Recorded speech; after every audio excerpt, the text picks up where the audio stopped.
Beras menjadi kebutuhan pokok masyarakat Indonesia, utamanya dalam mengonsumsi nasi dalam pangannya. Namun bagaimana jika ternyata harga beras terjadi kenaikan cukup tinggi? Terlebih sekarang kita sudah mau memasuki bulan Ramadan. Tentu hal itu perlu peran dari pemerintah dan instansi terkait untuk kembali menstabilkan harga. Nah, kita masih dalam pembahasan tersebut bersama dengan Mbak Ci dalam Bertajuk Lampung Pos. Oke Mbak Ci, tadi di awal kita sudah sedikit mengulik sebenarnya faktor apa yang menyebabkan harga beras ini meningkat, dan kita juga tidak bisa tutupi ya, sepertinya ini memang sudah cukup tercium ada mafia-mafia beras di sini. Permainan ya, mafia dan permainan beras itu kan ini adalah kebutuhan pokok. Harga tinggi pasti dibeli, tetap dibeli. Nah, dari titik sinilah para pelaku mafia atau permainan beras itu mengambil celah.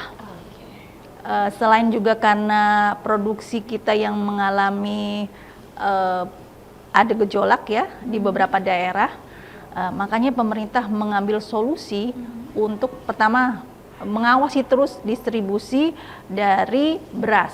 Kemudian agar karena memang beras ini sudah menjadi hukum pasar ya, di mana permintaan naik harga stok. Kalau stok ada aman ya, tapi kalau stok sedikit permintaan tinggi tentu harga akan meningkat. Nah, solusinya yang dilakukan oleh pemerintah walaupun ini sebenarnya masih pro dan kontra adalah membuka kembali keran impor beras. Padahal keran impor beras ini sudah ditutup sejak beberapa tahun ya. Tujuannya supaya petani kita menikmati dari produksi padi yang dihasilkan. Tapi mau nggak mau karena memang kondisinya harga beras tinggi di pasaran, dan ini jika dibiarkan akan menurunkan daya beli masyarakat. Misalnya masyarakat yang biasanya membeli 10 kilo dalam sepekan misalnya. Kemudian karena harga beras akhirnya mereka mengurangi atau menambah waktu. Kalau tadinya sepekan menjadi sepekan lebih atau 15 harian gitu ya, jadi bisa 2 kali lipat. Nah, ini juga akan menyebabkan inflasi, dan inflasi ini yang sangat ditakutkan. Presiden mewanti-wanti kepada semua pihak untuk menjaga agar jangan terjadi inflasi tinggi, karena daya beli masyarakat itu sangat membantu atau meningkatkan perekonomian negara ini tentunya. Sebenarnya kita juga masih dalam rangka untuk menstabilkan lagi daya beli masyarakat. Tetapi satu sisi permainan mafia di beras ini sangat bahaya ya Mbak Ci. Karena kita lihat juga mungkin banyak sekali momen yang mereka manfaatkan, utamanya kita sudah mau menjelang puasa.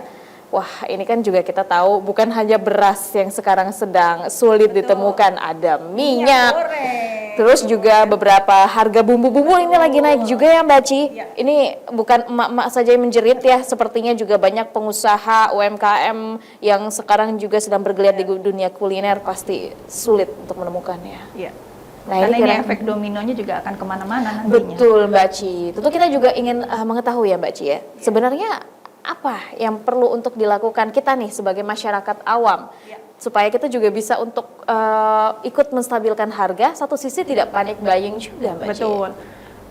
Langkah ya yang harus pemerintah memang harus hadir. Salah satunya adalah tadi dengan membuka kembali keran impor beras.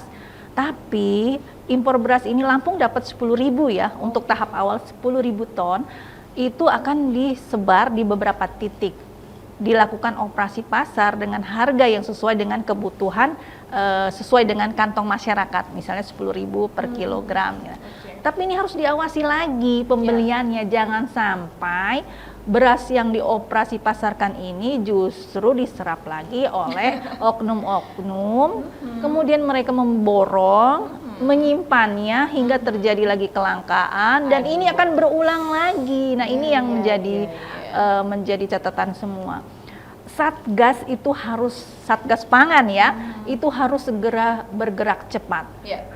Walaupun ada regulasi supaya padi atau gabah kering giling itu tidak menyebar ke daerah lain, artinya untuk konsumsi di daerah dulu yang utama, tapi kenyataannya sanksi tidak ada. Tapi dengan adanya Satgas ini tentunya pasti punya payung hukum yang kuat. Mereka yang ketahuan untuk melakukan mafia atau melakukan penimbunan beras harus segera ditindak.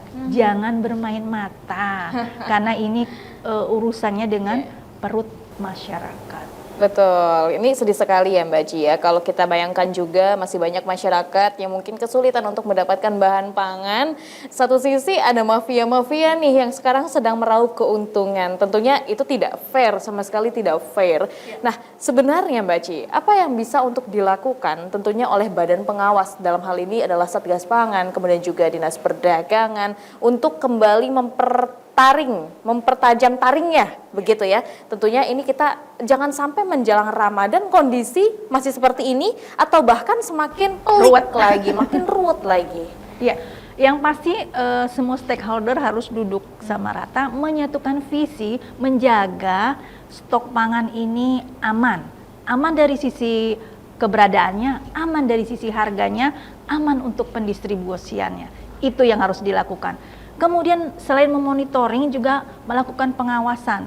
Jadi rutin dilakukan pengawasan sehingga tidak ada celah-celah bagi mereka pelaku untuk mafia untuk bergerak melakukan tindakan yang tentu saja sangat merugikan masyarakat banyak ya.